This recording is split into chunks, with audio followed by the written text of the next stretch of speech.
Hi everyone, I'm Quack, and today I'll be starting a new series called Master Games Analysis, where I'll be analyzing famous master games which can be very helpful for chess improvement.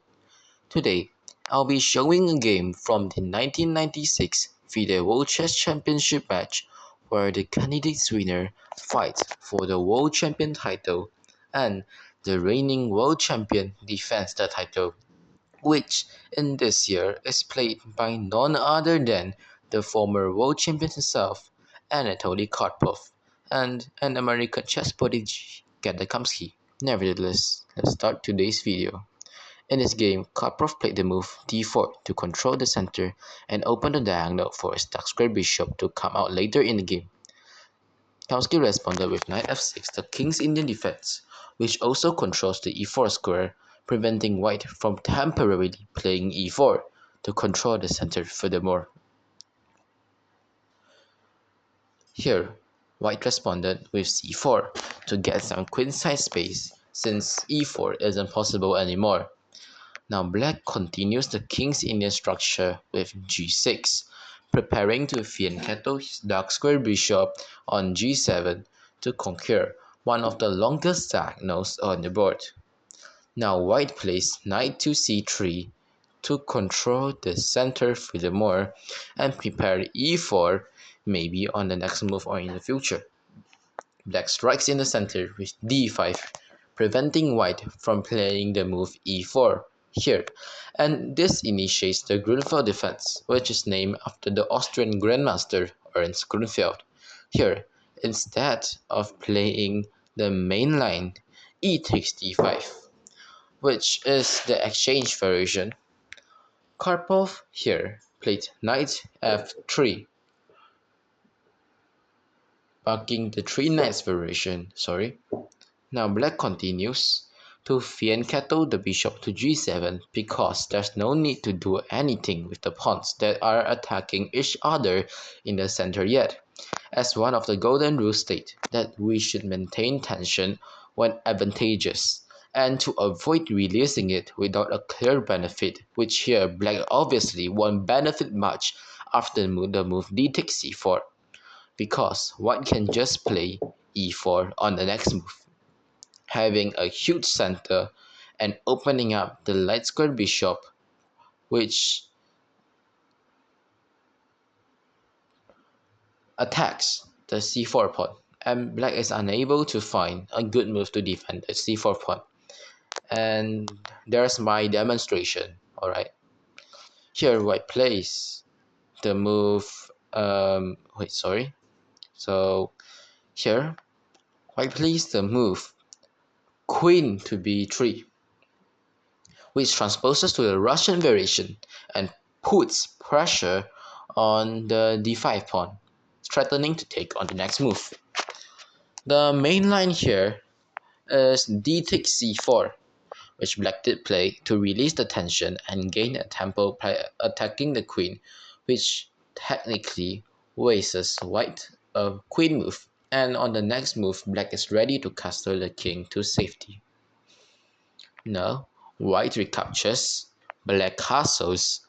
Here white gets the opportunity to control the center with e4 and didn't hesitate to do so. Here black played the move a6 to kick the queen with tempo by playing b5 on the next move and then fianchetto his bishop to b7, controlling the crucial diagonal to try and get the center back. Here, instead of the normal developing move bishop to e2, first Karpov decided to play e5 and attack knight first because he was afraid that if he had played bishop e2 first, black would gain a tempo by playing b5. Then bishop b7 hitting on the e4 pawn, and after the move e5, the attack knight will be able to jump to e4 or d5 based on the queen's retreat square. Karpov didn't want that to happen, so instead he played e5 on the 8th move. Here, black still proceeds to play b5, attacking the queen with tempo. White retreats the queen to b3 because it prepares to strike in the queen side later on. Here, black retreats the knight to d7, which is the safest and the most active square for the knight to go to, which also prepares the move c5, striking in the center once again. Here, white develops the bishop to e3, preparing to move the a1 rook to either c1 or d1 to control the semi-open files, and the bishop on e3 controls the c5 square, which doesn't really matter, but anyway, here black still plays c5, sacrificing a pawn to white's very strong center pawn structure, which white responds with e6, the counter strike. But what I didn't realize was that after e6, black's dark square bishop will be in play now and could cause lots of trouble. Instead, Karpov should have maintained the tension with bishop to e2, and after c takes d4, knight takes d4, and knight takes d5. Even though black is up a pawn after queen to d5, white is slightly positionally better because of piece activity. But instead of all of that, white played e6, and here black played the move c4. A disadvantageous move, attacking the queen and removing the queen from the control of the diagonal. Here white decides to capture on f7 and the rook captures back. And now white retreats to d1. If white were to play queen to c2, black would just play knight to b6 and opening the bishop's diagonal, threatening bishop f5 to force the queen to another square. So Karpov saw all of this and played queen d1 to prevent losing a move. And yeah, sorry, it's a bit laggy here. Yeah, so yeah, black continues with a plan, and here white's knight jump to an outpost which attacks the f7 rook, and if black were to capture after d takes d5, and here even though the knight is too strong, but black has traded the king's Indian bishop for no good reason, and after d takes d5 and queen c7, which is the only move to protect the b6 knight, white has the amazing queen to d4. Yes, here.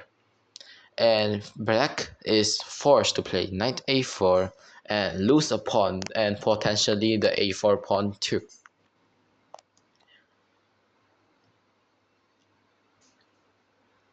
So here, black saw all of that and retreated the rook back to f8.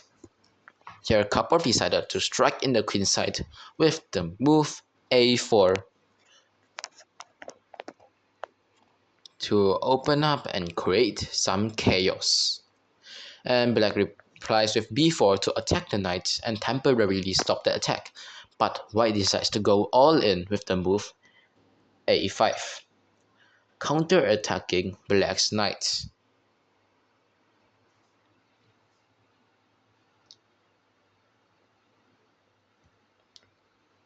Here the exchange pieces, and after b takes c4, black's king goes to h8, and now black plays rook b1 and threatens knight f7 check, which couldn't be played a move earlier because after rook takes f7 and bishop takes f7, the a1 rook would be left hanging and black would be up half attack chains after that.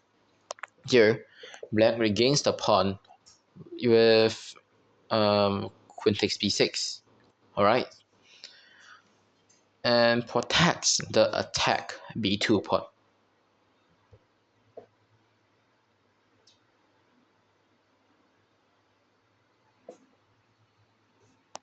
Your internet connection is very laggy.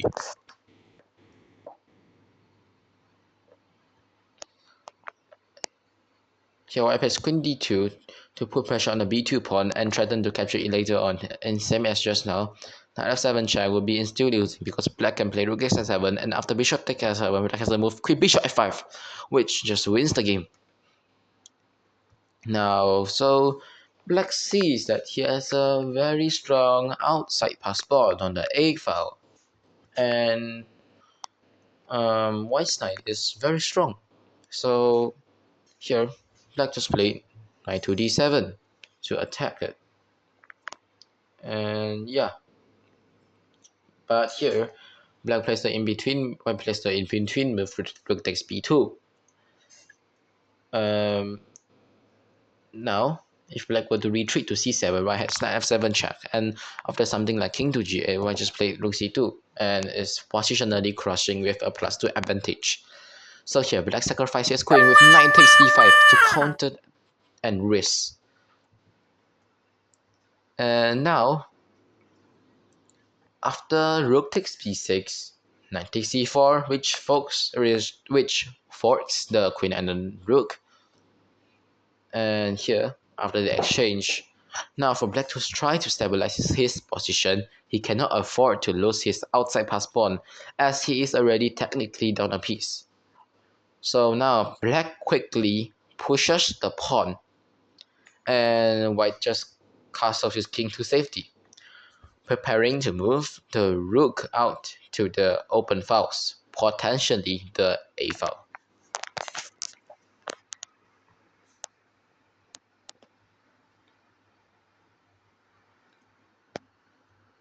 And now, after rook a1, black plays bishop a5 to connect the rooks, pushing the pawn to a6. Sorry, to a3. It wasn't possible just now because white would play queen to b3 and the pawn is lost, so it's black. So here, Karpov considered playing h3 to play g4 and kick the bishop from the strongest square it can be on.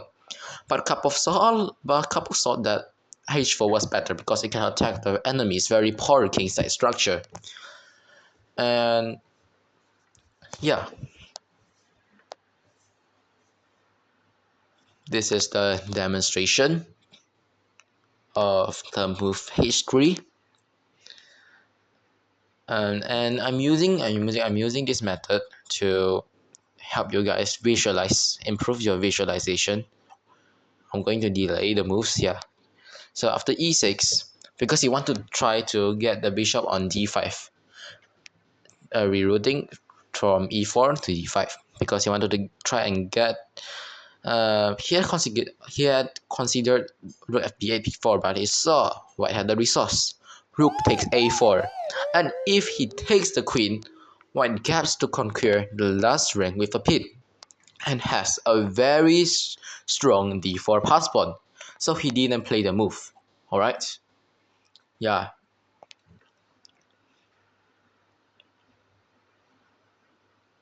And if he plays bishop f6, Karpov can play bishop g5, and surely black won't trade the bishops and doesn't want to, because he will lose the move and lose the key defender of his king. So he didn't play this, they didn't execute this plan. And after the move e6, you have to visualize too, alright? Karpov saw the chance and immediately played bishop f4 to control the b8 square and prevent the rook from going to b8. And yeah, so black played bishop e4 to attack, and now Karpov played bishop d6 to attack the rook, and now the rook goes to c8 to control the open file. And now white plays queen b5 to attack the a4 pawn, and black has only one move, which is bishop c6 to attack the queen and defend the pawn at the same time. Now white plays queen b4, and if black were to be greedy and eat the d4 pawn just now, white would have the resource bishop d4 check, sorry, bishop e5 check, and there will be a fork on the bishop and the king. And now, after queen to b4, white still puts pressure on the a4 pawn with the move. Yeah. And after that, black plays king to g8, which white responds with rook a3 to control the horizontal file and possibly going rook h3 to play h5 or immediately h5 then rook h3. Here, Kamsky wanted to activate his rook, so he played the move rook a6 with the idea of rook c a8, bishop d5, and bishop e3. Sorry, you still have to visualize, you gotta improve. If you want to improve your chess, you gotta visualize, you gotta know how to visualize. So this is why I'm just cutting everything. So after queen to c4, this is a I don't know what to call it, double triple fork, because it's 6 pieces attack at the same time, right? Now the main pieces is the a6 rook and the e6 pawn, which now black only has one move, which is the move rook c8, and now after the bishop exchange, white just plays h5 and attack the king side. Now black plays bishop e8, and now white just locks the king side with h6, but it threatens mate in 1 on g7. So black saw that and played rook a6 to a7, which is the best defensive move. Alright.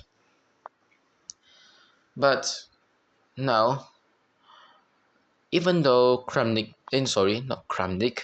even though Karpov didn't saw the killer move rook to f3, which is just killing.